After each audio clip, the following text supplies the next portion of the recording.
É o seguinte, a gente tem que entender que existem três fases do dia, tá? É,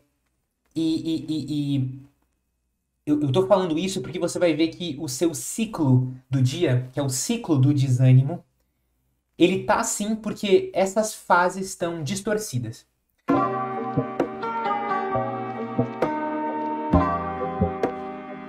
O que que é isso? Esse é o ciclo do seu funcionamento e tem 24 horas. São três fases de 8 horas cada uma, porque a gente pode pegar o nosso dia, que tem 24 horas, e dividir em três blocos. O bloco, imaginando que a pessoa acorda às 7 da manhã, vamos dizer, tá? O bloco, que são as primeiras 8 horas do seu dia, que seria ali das 7 até as 3 da tarde, tá? Claro que se você acorda às 5, vai ser das 5 mais 8 horas. São as primeiras 8 horas do dia, as segundas 8 horas do dia, as terceiras 8 horas do dia. A primeira fase, a fase A, e aqui eu tô falando de uma pessoa normal, tá? O ciclo circadiano de uma pessoa normal é assim. Na fase A, das 7 da manhã às 3 da tarde, você tá mais alerta e animada, é a fase mais alerta e mais animada do dia. Na fase A, você tem um pensamento mais afiado.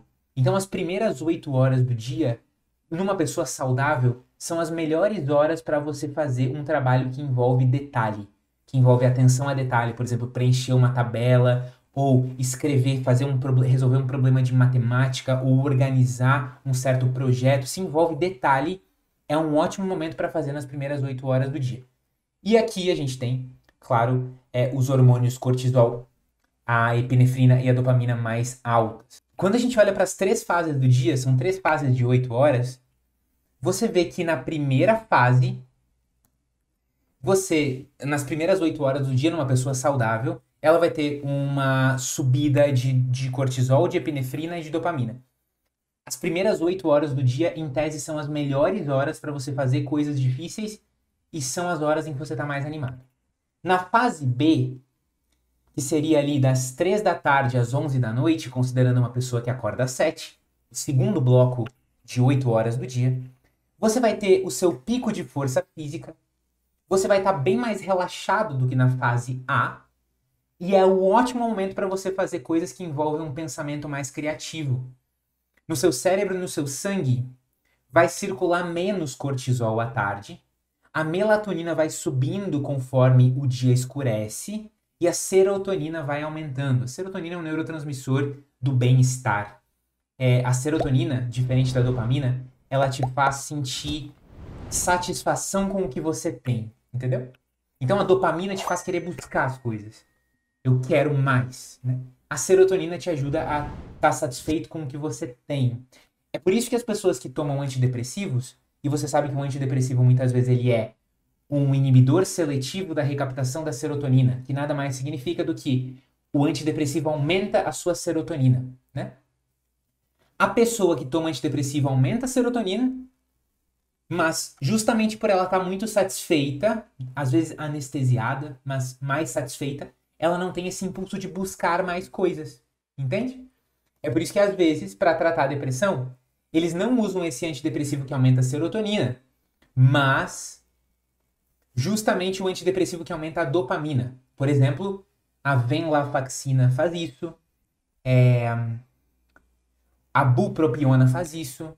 Você aumenta a dopamina, entendeu? Se eu tiver errado sobre a venlafaxina, me corrijam aí quem tá nos comentários, mas a bupropiona eu tenho certeza que faz isso. E a venlafaxina eu tenho quase certeza que faz isso. Beleza? Desculpa, a venlafaxina ela aumenta a adrenalina, tá? Enfim, tudo certo. Tudo na mesma família. O que acontece na fase C? Então pensa ali, depois das 11 da noite, para uma pessoa que acorda às 7, o que vai acontecer é que na fase C, geralmente ela vai estar dormindo, das 11 às 7 da manhã. Então você vai ter um sono profundo, altíssimas doses de melatonina, altas doses de GH. GH é o hormônio do crescimento, né? Também chamado de HGH, Human Growth Hormone, né? Hormônio do crescimento.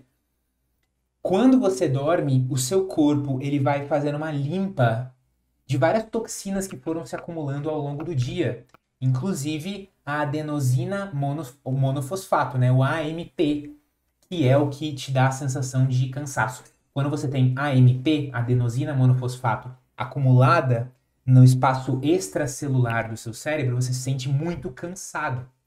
Tanto que o café, quando você toma, ele bloqueia os receptores dessa adenosina, desse AMP, e faz com que você não sinta o efeito do cansaço. Esse é o mecanismo de ação do café. Na fase C, você vê que a temperatura cai. Então, quando você está dormindo, o seu corpo baixa pelo menos 1 grau e meio. Tá? É por isso que a gente sente um pouco mais de frio de madrugada. Não só porque a temperatura baixa, mas porque o nosso corpo está mais frio também. Tá? E o corpo inibe a fome. Pelas 7, 8 horas que você dorme, você percebe que você não acorda de madrugada para comer. Geralmente não acorda de madrugada para comer.